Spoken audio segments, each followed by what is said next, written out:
What you're seeing here is the construction following a major fire that tore through First Baptist Dallas. This historic building has been here since the 1800s, but even years before that, this church went through a different type of firestorm. I'm Blessing Uchuku in Dallas, and I'll tell you about it. A North Texas mega pastor joined more than a dozen witnesses this morning testifying in the Religious Liberty Commission hearing in Dallas. The commission, created this year, is led by Texas Lieutenant Governor Dan Patrick, along with Dr. Ben Carson, the former Secretary of Housing and Urban Development and 2016 Republican presidential candidate. Our Blessing Uchuku has more from today's hearing. I'm here in First Baptist Dallas, where every year the church honors service members with a special service. Well, one year it led to a legal firestorm, which is now causing the senior pastor to testify years later.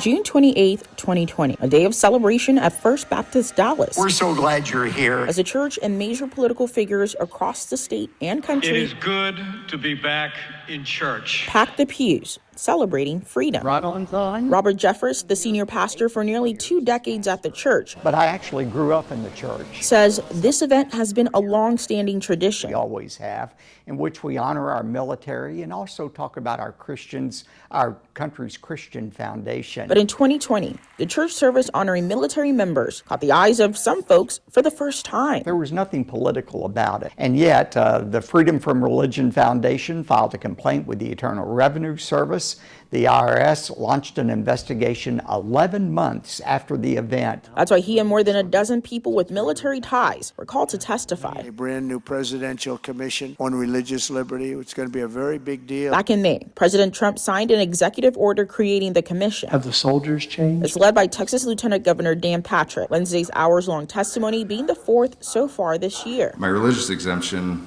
that I'd submitted was denied. Each hearing focusing on various topics from religious freedom in school, the history behind religious freedom in the U.S., The Lord your God is with you. and the 4th hearing hosted in Dallas focused on religious freedom in the military, where veterans, service members, and faith leaders from Christian, Jewish, Hindu, Catholic, and Sikh backgrounds shared how standing firm in their beliefs led to some form of persecution. The IRS officials conducted the examination at no cost. Many shared how being forced to take the COVID vaccine, not having kosher MREs, not being allowed to have items with Bible verses, and being forced to shave infringed on their religious freedoms, including a turban, unshorn hair, and a beard, essential expressions of our religious identity. After a year fighting the claims, Pastor Jeffress says the IRS later said there was no violation. Our church could afford to spend hundreds of thousands of dollars in legal fees.